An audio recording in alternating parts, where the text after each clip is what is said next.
start soon. Okay, that's good. Okay, that's good. How am I getting... Can you hear me? Can you hear me? Interesting.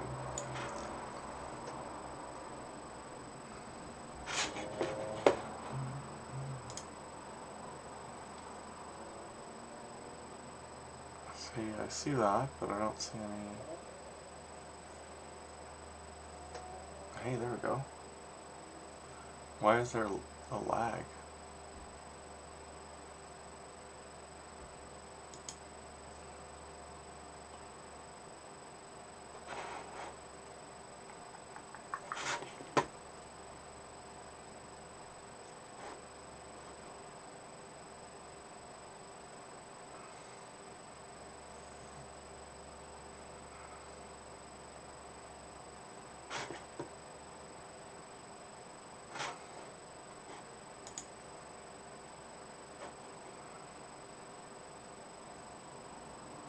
La la la. It says it's live, but there's a delay. Interesting.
Yes. Yeah, that's great.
Hi, friends.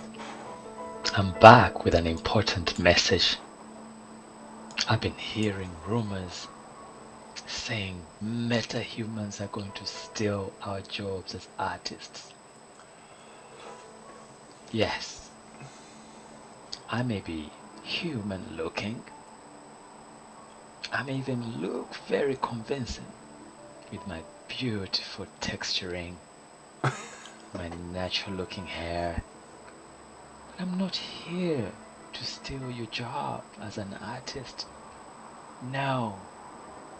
In fact, I'm here on a purpose to free you, to be able to create what is in your brain. I know there are a lot of stories that have been cooped up inside your brain, fighting, waiting to come out. I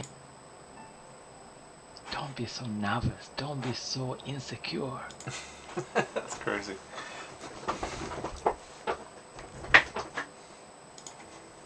I'm here to help you. Okay? That's nuts. That is nutsy nuts.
Um,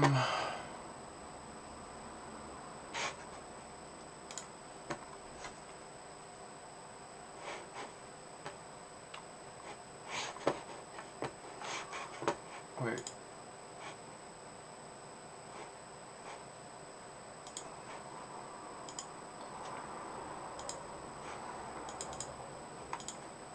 Where did it end?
Come on, really?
Whoa. Yeah, I think this might be working. But I don't see anything on the screen. Why don't I see my screen, man?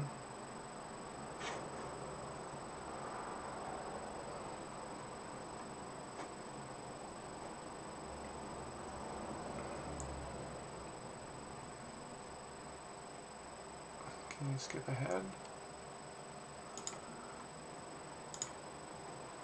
Skip ahead to live broadcast, it says. Oh, okay. It says starting soon.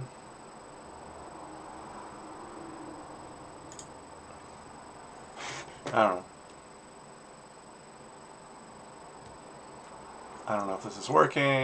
I don't know if anyone's watching. I don't know anything. I don't hear anything.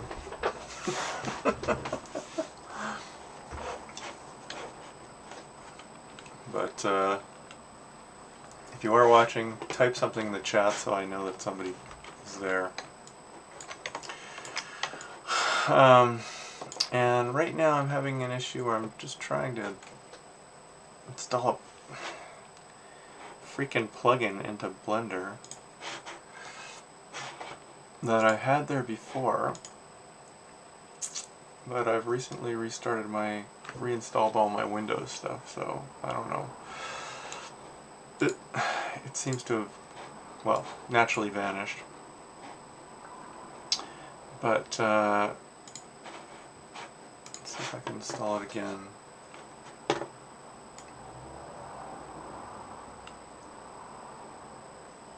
You're supposed to just be able to drag shit in here.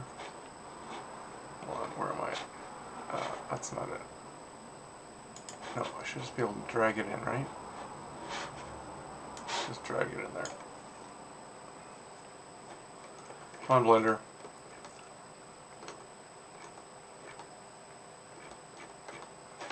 That's not working. Let's try this instead. I was pretty sure that was the way it worked. Let's try it like this.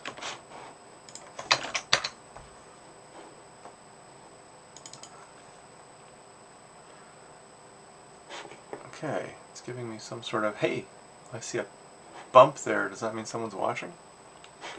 Let me know if you're watching. Type something in.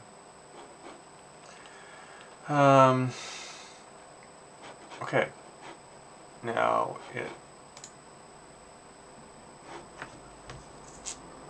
what I'm trying to do right now is install this Better FBX plugin for Blender. It should show up here. God damn it, it's not. I'm not sure if I actually need it or not. But I was having some issues last night. What I'm trying to do right now is to get this cool thing working in Spark. So basically I've got this animation that I'm trying to do. Hey, Steve! How you doing? I guess I can't actually like hear you, but nice to know that you're around. So what I'm doing here is I've got this kind of pseudo MoGraphy type animation that I've created in Blender. And let me just reload it up here. And let me know if you have any like questions about Blender or stuff. I know you've been doing Blendery things.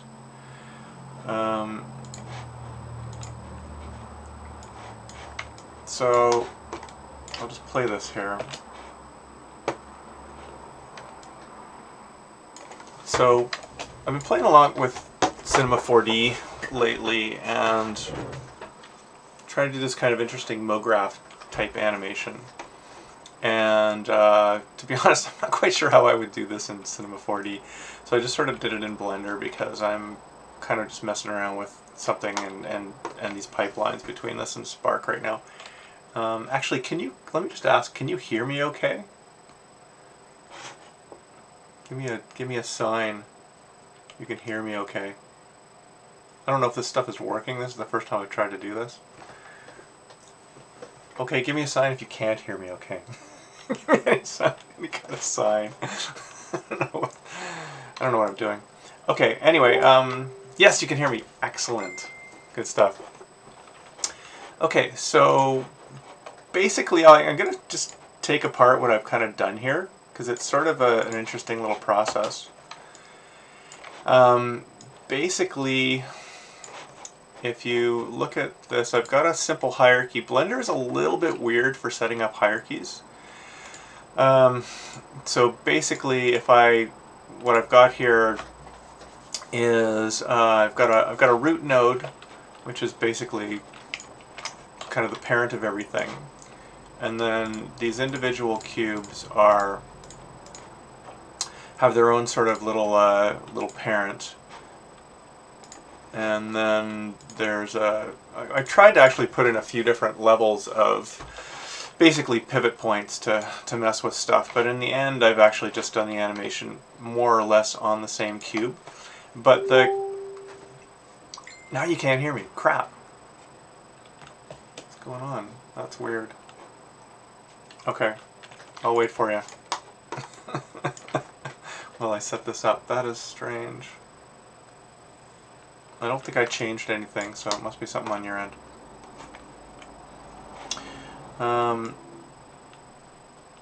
Okay, anyway, okay, that's weird. Okay, so basically what I've got here is I've got a bunch of different cubes, and they're really just duplicates of each other with a different offset. So if I go and, for example, just toast all these, and toasting stuff in Blender is a little bit weird. Like if I just hit delete here, it's gonna, yeah, I don't think it really deleted what I wanted. You want to actually delete the hierarchy. And so, like all the stuff underneath, if you just hit delete, like you delete a parent, it doesn't actually delete it. I'm also in a weird view here, which in Blender you can have the sort of layer view, which is basically collections, which is sort of, I guess, like the outliner in Maya, which, to be honest, I don't really use. I tend to use the hypergraph more.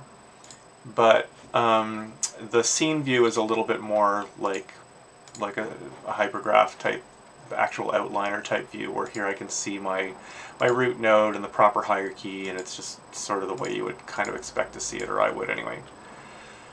And so if I just want to sort of delete a bunch of this stuff here, I think I might be able to hit the Alt when I go delete hierarchy. Just see. Yeah, that worked. That's one of these weird secret blend keys in Blender, is you hit the Alt when you're trying to do stuff, and then it'll do it to like a selection rather than just the one, even though you have a bunch of stuff selected. It's really kind of weird that way. But basically what I've got here is this one animation, and there's a few things going on with it. So you'll notice that first of all it's kind of moving, so that's the sort of basic animation. And then the second thing that's going on is that I've got actually some blend shape animation on it. So I've just created a few different blend shapes here, which, well, they call them shape keys in Blender. I still use Maya terminology a lot. And basically what they are is they're just shapes, just modified versions of what's here, except I've actually got some sort of extruded the faces here. So if I kind of drag, let's see, can I do this? You know what, I've got it set up in a weird way right now. I'm going to delete this. Let's see if this works. Actually, you know what, let's just get those back. I've kind of gone a few extra steps here, so let me just show you the way the blend things work. Actually, let's try this again. I'm going to delete the driver. So basically I've got some driven keys on here, again to use my terminology. And so these little cubey things here were basically driving the blend shapes. But if I just want to look at the blend shapes directly, then I can look at these, and you see them in the sort of object data little section here. And so I've got one that does these kind of, this corner, and then one that does this corner. So I'm sort of getting this kind of hypercube crossy type thing if I use both of them. I was sort of experimenting with the idea of sort of doing a hypercube and an animation around a hypercube. So this is, yeah, I tried to drag objects to the parents, but it didn't work like in my outliner. Yes, I know. Blender is a pain in the ass for that kind of thing. There probably is a way to do that, but I think what you need to do is create like actual parents. So if I like, you know, have two things here and I want to parent them together. Yeah, you would think, okay, I can take this one and drag it on that. Actually, it did work. Look. You know what the problem probably is that you are in this view here, in the layer view, which is sort of the default. Let's try it here. Yeah, see, it doesn't work in here. So this is the one which is, like I was saying, is basically a sorted, I don't know, it's like a collections, and it doesn't have anything to do with hierarchies. It's just basically like collections, and it's sort of the default view. So if you want to get more of a hierarchy, you can switch up here to the scene view. And then it looks like that actually does work. If you drag, then you get a little bit of a thing there. So hey, I learned something. And then you should be able to pick this, and yeah, let's see, there's a parent and child relationship now. However, you would think that if you delete this, you would get both of them would die, right? Would be deleted. See, but that's where that doesn't work. If you delete the parent, it doesn't actually delete the entire hierarchy. Same thing if you're trying to like turn something off. Like if you turn off the parent, you would normally expect that, hey, the whole hierarchy is going to go, like be invisible, right? But no, Blender doesn't do it that way for whatever reason. So you have to hold down the Shift key, and then it'll do the whole hierarchy. Which, you know, it's a weird little workflow thing. Also, some of my keys are messed up. Hopefully you've discovered this, but if you haven't, the most important thing you want to do with Blender is change the interface. Yeah, Alt Snap View rules. You want to change the interface to, is it navigation? Where the hell do you do it? You want to change it to industry standard. Yeah, industry compatible key map. Otherwise, it's like, I don't know, it's from some other planet. That way, at least the most important thing is the viewport controls are the same as, like, you know, standard Maya, Spark AR type things, right? Otherwise, it's just, I don't know. I can't deal with it. So yeah, so basically you can do your basic hierarchy type stuff here, except that you just have to be aware you use Shift if you want to, you know, use visibility, if you want to delete it, I usually do this right-click delete hierarchy, which will get rid of the whole thing, is because deleting just the one doesn't do it. I don't know why. It doesn't make any sense to me. Anyway, so back to this. So I was trying to create this kind of weird hypercubey thing, and just basically created a few blend shapes. So you can see here that really what I've got is a cube, which is where I've gone and I've taken the faces and just basically done this kind of thing on them. Done an inset. Another cool little Blender tip, if you haven't figured this out yet, is when you do this, you don't really have a history, so to speak, but when you first do something, you get this little kind of dialog box that does allow you to change it as you're doing it. So in this case, I wanted all these to be the same, so I just put in like a 0.5 here, and then I was able to do it on the other side as well. There's probably some way more efficient way of doing this, but this is what I was doing. Just kind of went around and built my little thing so that I could then go and do this kind of hypercubey thing. And again, when I move that, I can also say, you know, make sure it goes to exactly where I want. I could probably pick both of them, just see. Yeah, I think if I pick both of them, it's not going to work. Well, certainly because I guess I could try and move it based on normals. No, that's not going to work. It has to be local. Yeah, it's trying to take the average of the two normals, so I don't know. There's probably some crazy way. Yeah, see, local isn't going to work.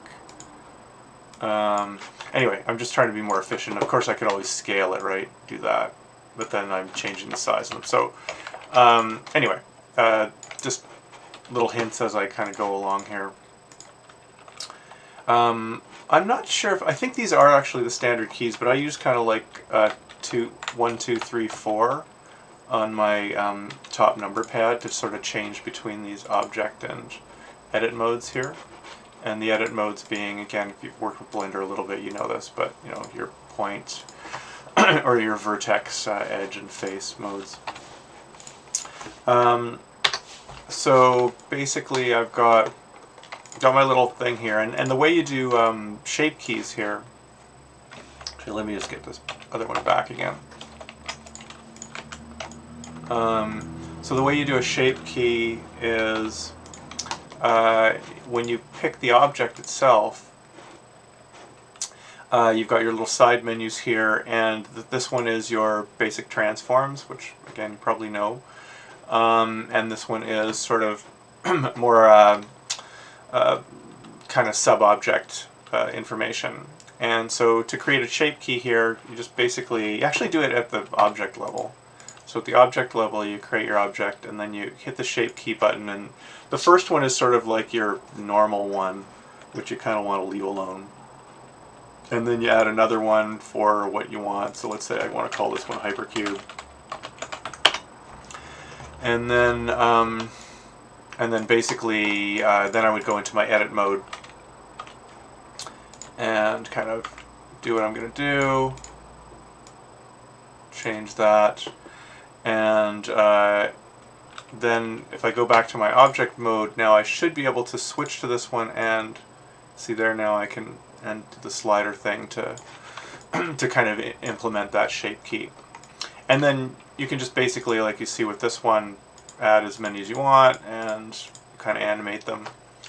What I was kind of getting at here is sort of, I'm looking at the workflow to go specifically from here into Spark AR. And in Spark, you can't actually animate shape keys, but you can, it will recognize them. So, although this is a problem that I'm having right now that I need to solve, which is why I was starting to install that other thing. But let me just ask you, since you're kind of my primary viewer here, are there, just go ahead and ask if you got any questions about Blender, something you want me to kind of run over. I can do that. In the meantime, I'll just kind of keep going with what I was doing here. So to create this animation, what I've done is, and again these are sort of secondary to that, but you can see now how that's sort of set up. So I basically have each face is kind of on top of itself right now. So these blend shapes are actually, like, these faces are kind of, well, I guess they're not on top of each other. Yeah, well, these edges would be, these vertices would be on top of each other. But, and there's definitely going to be a lot of crashing that I'm going to deal with later. But for the most part, it's just changing the shape so I can kind of get this interesting animation going. So basically, what I've got is this one cube that has animation on it, and what I was trying to do is create this kind of interesting pattern by only changing the offset, basically having the same animation on a bunch of cubes and having it linked together. Can you delete history?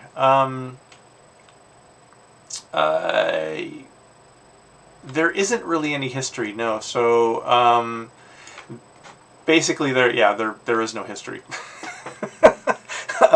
The only history that you've got on something is if you've got modifiers on it. So it's a little bit more like a 3D Studio Max type setup, where you've got a list of modifiers that you might have that are doing deformations, those sort of things. But the actual history of, like, say, moving vertices or that sort of stuff is not, there's no stack for that. It's just basically, it's just there. So yeah, unfortunately, as far as I know, there's no way to do that. It's just basically done. But you may mean in the history in terms of, like, deleting the animation. Yeah, that's right. And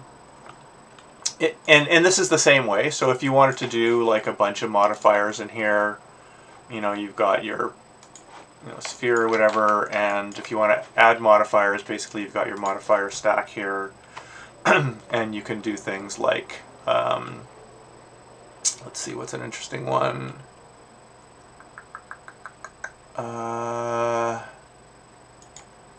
Well, okay, subdivision surface isn't that interesting with this one. Let's do a cube. So if I want to add, say, a subdivision surface, right, and then I think there's a way to display that. I think if you go to edit mode, yeah, then you'll see it. So now I can mess with that as you would with a sub-D surface, and then you can kind of change the resolution of that. Another little note here, again, if you're just starting with Blender, these little things are basically, this is whether you're going to show it in edit mode, whether you're going to show it in the viewport, or just in a render, for example. But I can create, I can put a stack, I can add additional modifiers here. If I want to add a bevel, or I guess the array one does sort of this kind of MoGraphy stuff a little bit as well, too. But you've basically got your modifier stack here, and you can drag them, all that kind of stuff that you would expect to do in something like Max. I don't know how expensive it gets. You can actually collapse. I should probably try to turn those off. Hold on. second. Ah! Probably shouldn't do those when I'm live streaming. Hold on. How do I turn those things off? Ah!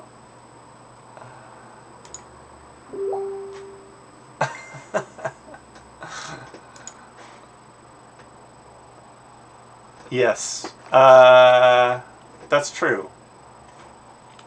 I haven't done a huge amount of that myself.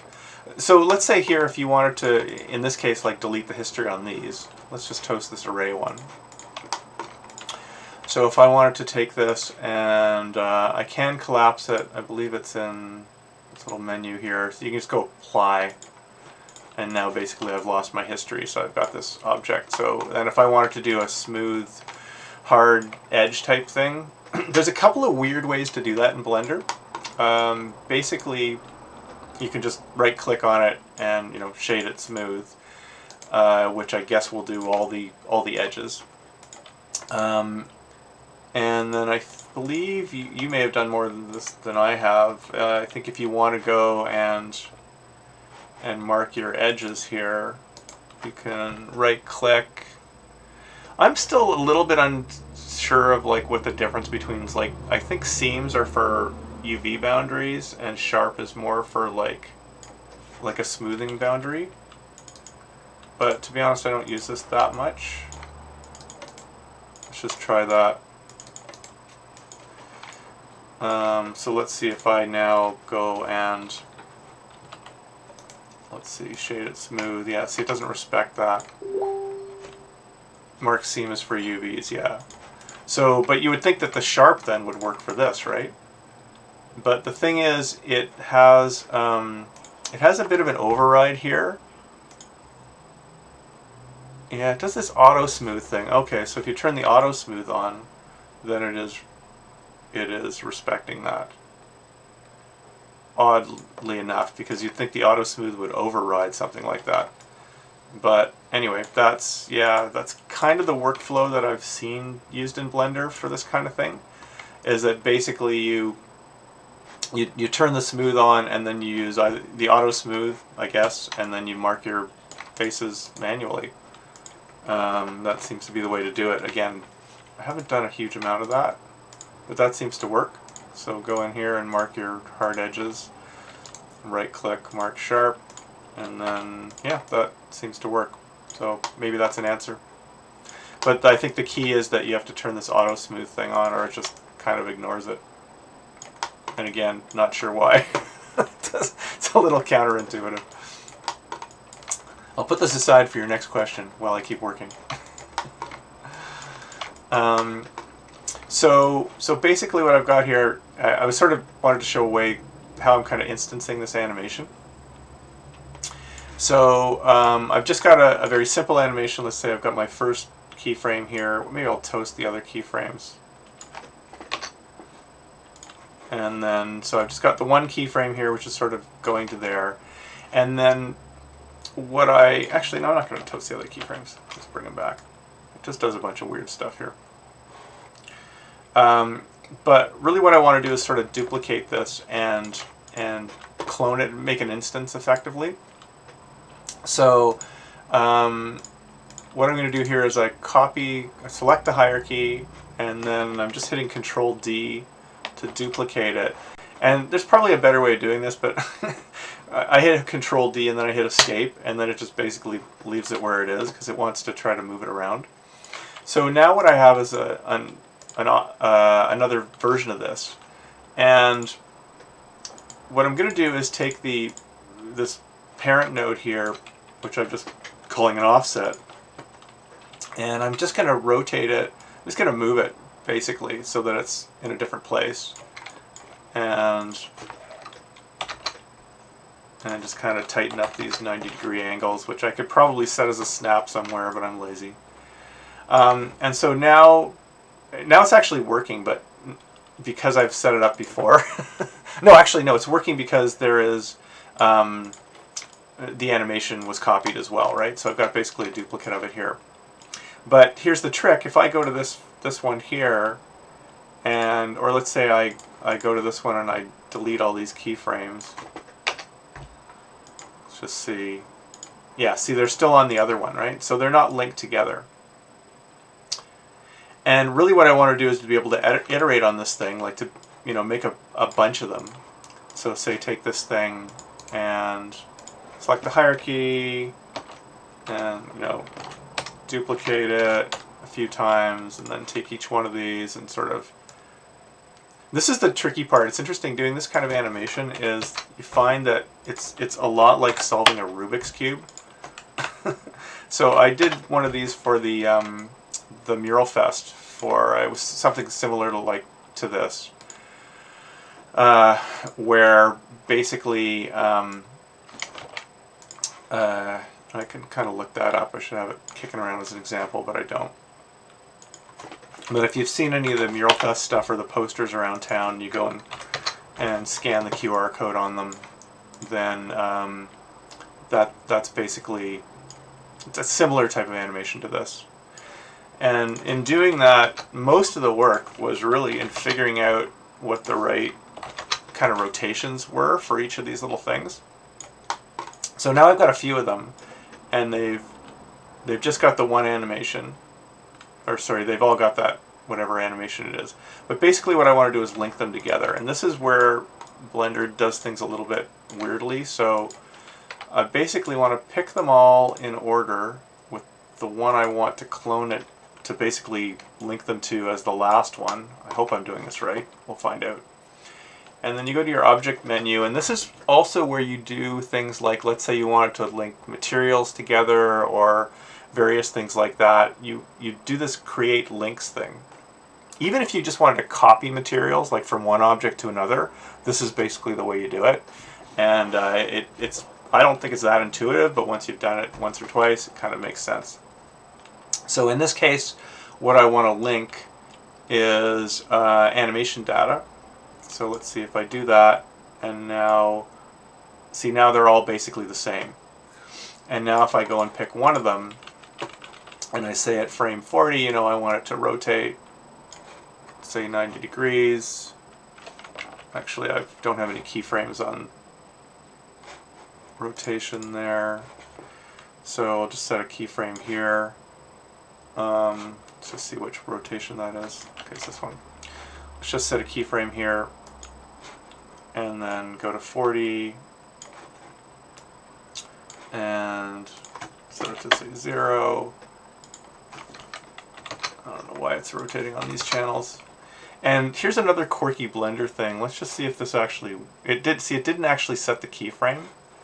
So I have to set it manually, or I need to turn on auto keyframing, which, to be honest, is a really weird thing, and I'm still not sure I've ever actually figured it out properly.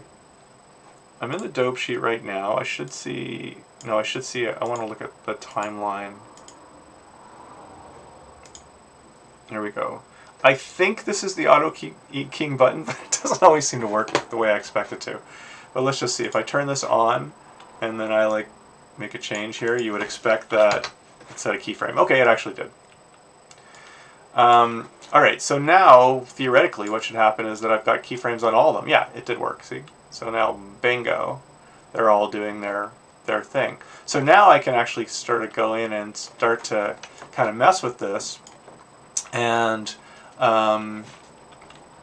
you know, do like maybe a scale animation or whatever. And then see, now they're all going to do that. Except that, of course, I didn't set a keyframe on scale at 1 here. Let's do that again. Yeah.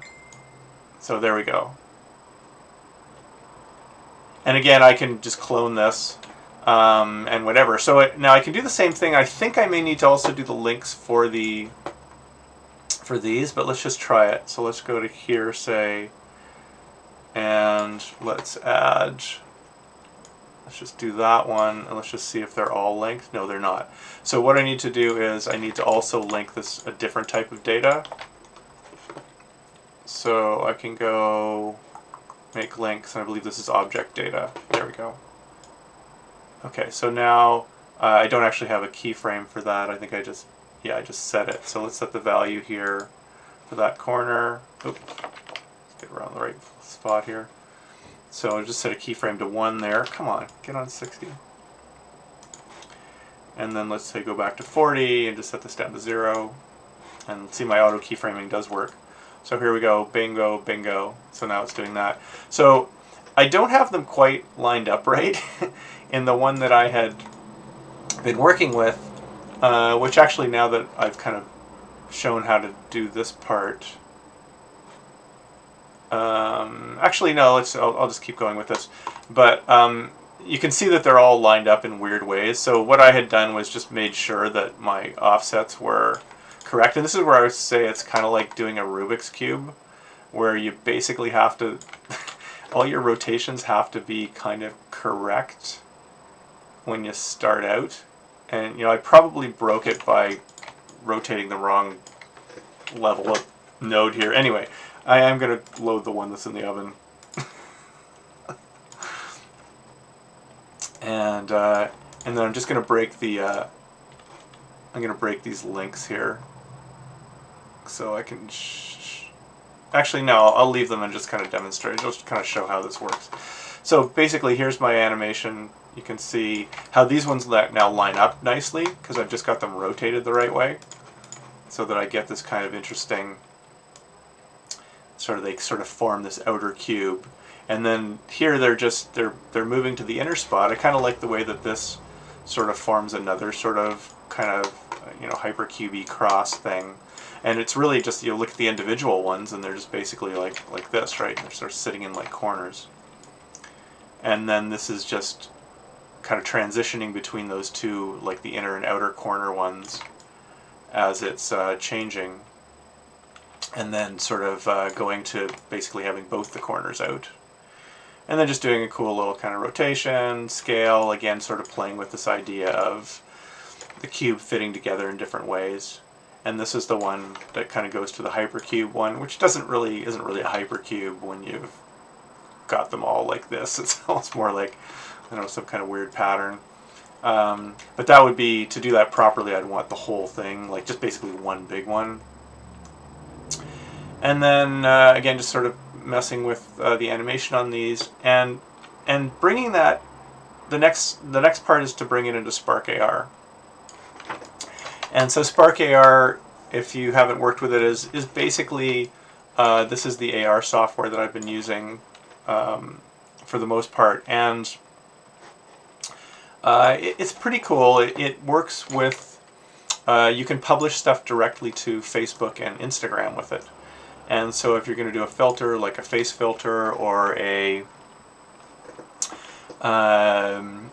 something that, you know, sits in the world like this little preview window here will show me, you know, I don't actually have, because again I just reinstalled Windows recently and I kind of lost a lot of the stuff I had, but I used to have some little preview videos here that were actually like outside things. But this is just sort of showing what this would look like placed in the world. And so you would just drop it on your lawn or your desktop or something, and then you'd be able to sort of, you know, see it overlaid on real stuff. But you can see what's going on here is that the blend shapes aren't working. And this is the thing that I was going to try to solve today. The animation itself is kind of working, but the way that Spark does blend shapes is a little weird. It's basically you add a deformation to something, and what I need to do is kind of go back and just look at an individual cube and see why this isn't working. But if I go and say add a deformation, I can pick it from something that I've got loaded that is, you know, topologically equivalent, and it shouldn't look like that. So this is basically like, this should be that hyper blend shape that I've got in here, right? The one that makes it look like a hypercube, but it's doing this. So I don't know why. It's also got a bunch of extra ones in here, which are, I don't know what's going on there. So what I really need to do is just a very simple test of just basically one of these dudes and sort of see what's going on. But actually, before I do that, I'm just going to talk about these here as well. So the other thing that Spark doesn't do is it doesn't export shape animation. So so basically none of that animation that I've done here in Blender, where the shape animation is actually changing it, is going to come across. You can see just the transform animation is working. Basically, it's just moving stuff around, and should probably do the scaling as well. Yeah, it's doing the scaling and just the basic transforms. But the blend shapes, even though they come in on objects, you can see here, they don't. The animation channels don't. So what you need to do is actually hook those up to something else. And so what I've done here is, to sort of prepare for that, is I've created these little cubes here, which are just going to animate between 0 and 1. And then they become drivers. So you can see here, as I move them, they become drivers for these blend shapes here. As I move this, it's basically just driving the blend shape. And then by doing that in Spark, I can get that transform animation will come through. And then I can go into the patch editor here and basically hook it up so that it drives the weight of the drives basically these channels here based on, you know, the up and down translation. That's working fine. What's not working is this kind of, I don't know why the blend shape itself isn't working, and that's something that I need to debug. But I thought what I'd just demonstrate very quickly here is how I went about setting up this driver, which is actually, it's funny when you look for these things, because you go and I'm sure you've done this, is, you know, you go through Google and YouTube videos and everything, and you find like something that was correct for, like, you know, 4 versions ago of whatever the software is, and you're trying to figure it out. I was just doing that this morning with just trying to get this this live streaming working. I was looking at different versions of this OBS software, and I was like, oh, nothing was working. Finally figured it out. Anyway, so I'm just going to do this driver thing, and then I think I might wrap up. But basically, so if I want these blend shapes to be controlled by these little cubes, you have to set up what's called a driver, and this is similar to in Maya, where you do like use the connection editor, have driven keys, that sort of thing. I believe there is a way, like with a graph editor, to actually edit the curve as well, but I haven't gotten that far with it. But basically, let me just break this one here. I'll just delete these drivers. And so now I've basically got just no animation on my blend shapes. So I can just turn them all down, and again, they're all still linked together, which is cool. But now what I want to do is link these to sort of drive those things. So, and I should probably have named them a little better. I called this corner, but I called the thing inner. Leave this one, let's just rename it to inner and outer. So I probably should have been recording this. I don't think I was. Okay, so what I want to do is connect these together. So the way you do that is you go to the channel that you want to use as a driver. It's actually really easy. I think it used to be more complex. If you look at the videos, they show a wackier way of doing this. But in here, I can just go to that channel, which is, say, the Z. Yeah, no worries. Talk to you later. And then you go. Oh, god damn it! It's not working now. Why do I not see driver? What am I doing wrong? Oh, do I not have it selected?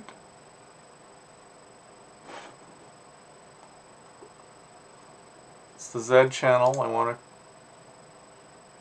Ah, crap. I don't know what I'm doing wrong now. Oh, maybe I have to do it on here? No, that's not it. Wow. Okay.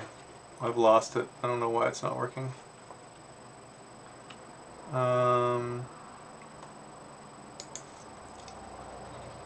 But I think I've lost my one viewer anyway, so it doesn't matter. I know I did this before. I wonder if it's because it's animated.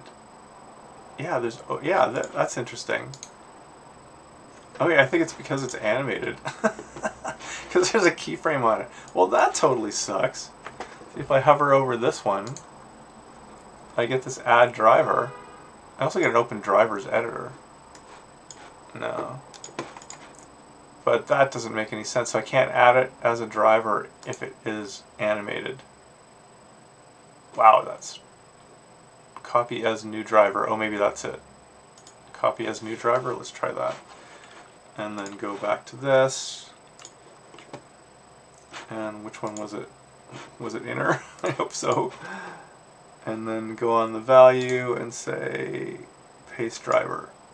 Okay, maybe that works then. Okay, good. That's it. Yeah, that's weird. So I guess it was a little bit different if there's animation on it.